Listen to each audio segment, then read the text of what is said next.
പരിശുദ്ധ റൂഹായുടെ ദാനത്തിൽ നന്ദിവരെ നീ മുടക്കരുതേ. പ്രാർത്ഥനകളെ കൈക്കൊള്ളുന്നവനെ പരിശുദ്ധ റൂഹായിക്കാൻ എന്നോട് ഞങ്ങൾ യാചിക്കുന്നു. ഇത് ഹേതുവായി ഞങ്ങൾ ശബ്ദമുയർത്തി പറയുന്നു, പാരക്ലീത്താകുന്ന ആത്മാവേ, ജീവനെ ഉണ്ടാക്കുന്ന ആത്മാവേ,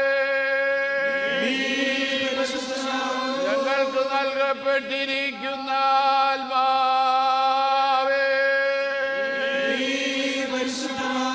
വിശുദ്ധരുടെ ദാനത്തിനും പറയപ്പെടുവാൻ വഹിയാത്ത വലിയ രഹസ്യങ്ങൾക്കും ഞങ്ങളുടെ വർഗത്തോടുള്ള അതിന്റെ അതിശയങ്ങൾക്കുമായി സകലത്തിൻ്റെ ഉടയനായുള്ളവേ